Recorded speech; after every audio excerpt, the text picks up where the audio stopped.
नमस्कार, मैं हूं आपके साथ नम्रता और मेरे साथ है मेरे सहयोगी नवेद कुरैशी। आनंद मोहन, पिछले कुछ दिनों से ये नाम आप बहुत ज्यादा सुन रहे होंगे, न्यूज चैनल्स पर देख रहे होंगे, हेडलाइंस में बना हुआ है ये नाम आनंद मोहन।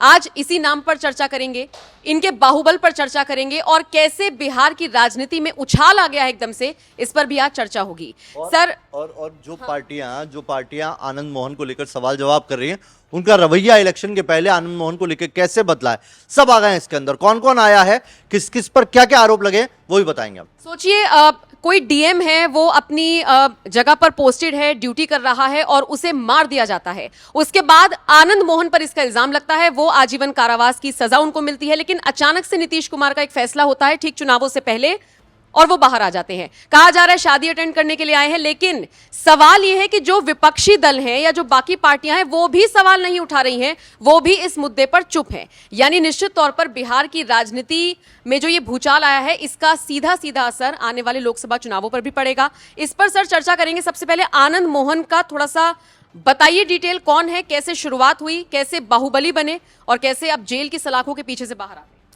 देखिए, आनंद मोहन वो सांसद हैं जिनको किसी सांसद को पहली बार उम्र कैद की सजा हुई थी, तो वो आनंद मोहन थे। उससे पहले किसी भी एमपी को इतनी बड़ी सजा नहीं हुई थी। आरोप भी बहुत संगीन था इनके ऊपर, बाहुबली नेता है। और आपको अगर मैं इनके पृष्ठभूमि के बारे में बताऊं तो बिहार के अंदर दो जातियां सबसे ज्यादा पावरफुल होती है, एक है भूमियार और दूसरी है राजपूत।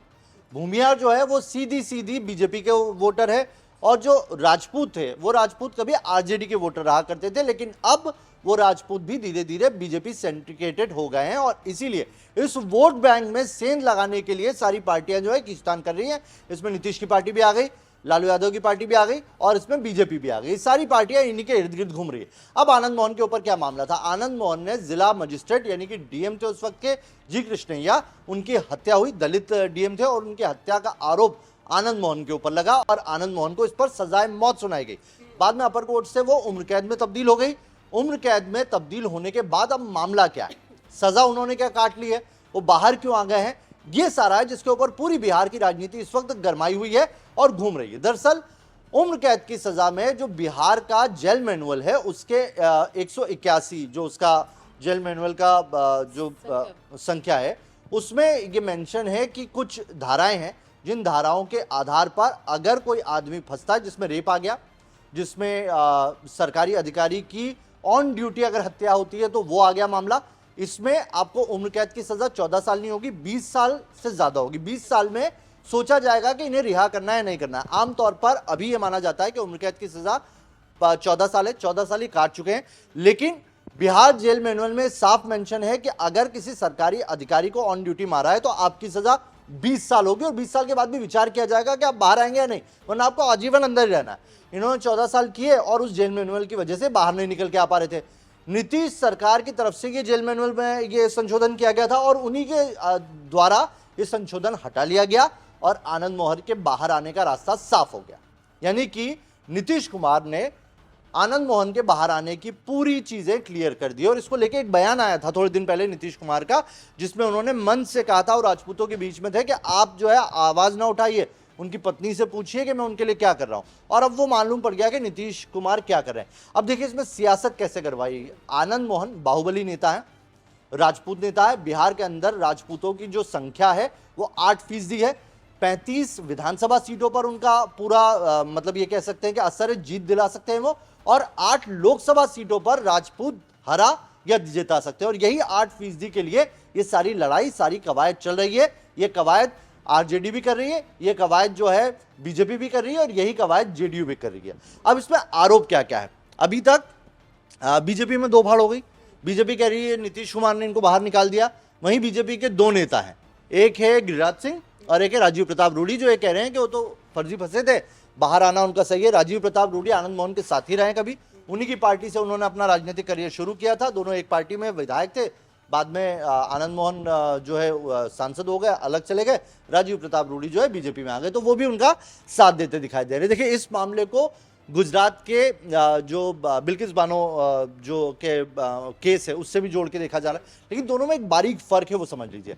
वहां पर वो जो पूरा मामला हुआ था वो कोर्ट की बिना पर हुआ था। कोर्ट ने उसमें फैसला दिया एक कमेटी ने कुछ नाम रेफर किए और वो लोग बाहर आए। यहां पर सरकार ने संशोधन किया है, चुनाव के पहले संशोधन किया, और इसी के लिए इस पर नीतीश सरकार पर ये बड़े और गंभीर आरोप है।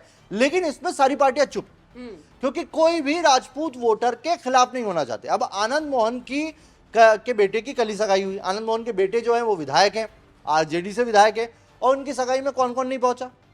सारे नेता पहुंचे, पूरा मंत्रिमंडल वहां पर पहुंचा, इवन बीजेपी के भी तमाम नेता पहुंचे। सुशील मोदी तो खुद आनंद मोहन से गले मिलते हुए तस्वीर आई है उनकी। तो सारे लोग यहां पर राजपूत वोटों के लिए जो सोशल वो है पूरा ताना बाना है उससे जुटाने में लगे हुए हैं।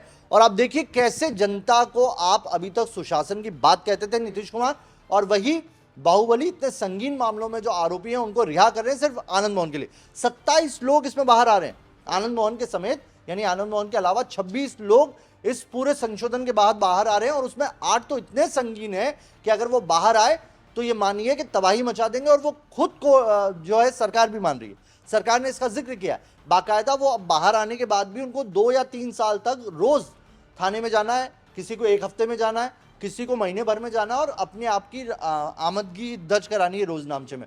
तो सोच लीजिए आनंद मोहन को बाहर निकालने के लिए नीतीश कुमार ने कितना बड़ा दाव खेला है। तो ये तो निश्चित तौर पर जनता के साथ खिलवाड़ है, उसके भरोसे के साथ खिलवाड़ है। मतलब मान लीजिए आपको वोट चाहिए या फिर वोट बैंक इकट्ठा करने के लिए तमाम राजनेता इस तरह के हथकंडे अपनाते हैं, लेकिन किसी ऐसे बाहुबली को बाहर निकालना, और आप कह रहे हैं उसके साथ साथ और भी उसके साथी बाहर आ रहे हैं जो भूचाल ला सकते हैं, हर तरीके से उनका इंपैक्ट पड़ेगा जनता पर।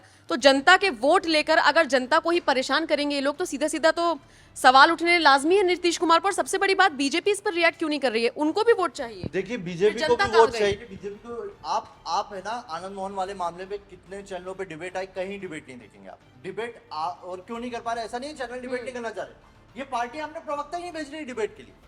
जैसे ही हम बोल रहे हैं कि आनंद मोहन के ऊपर डिबेट करेंगे, ये प्रवक्ता भेजने से मना कर रही है, उसमें बीजेपी में शामिल। सुशील मोदी खड़े हुए हैं वहां पर, गिरिराज सिंह वहां पर खड़े हुए, गिरिराज सिंह आनंद मोहन के साथ खड़े हुए हैं। सिंह लॉबी जो है वो एक्टिव हो गई है, राजीव प्रताप रूडी वहां पर एक्टिव हो गए हैं। सारी जो राजपूत लॉबी है वो आनंद मोहन को सही करार दे रही है, और सिर्फ क्यों?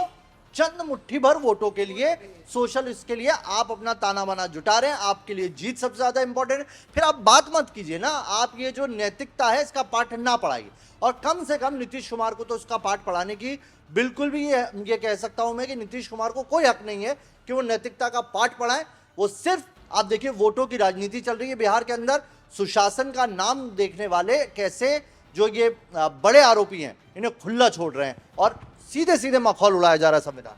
तो जिस वोट बैंक के लिए ये तमाम राजनेता इस तरह के हथकंडे अपना रहे हैं, उन लोगों को समझना होगा कि वो बिहार में क्या चाहते हैं, सुशासन चाहते हैं या फिर हुड़दंग चाहते हैं। खैर, देखना दिलचस्प रहेगा आने वाले वक्त में क्या होता है। लेकिन हाँ, नीतीश सरकार के इस फैसले पर आप क्या राय रखते हैं, कमेंट बॉक्स में जरूर बताइएगा।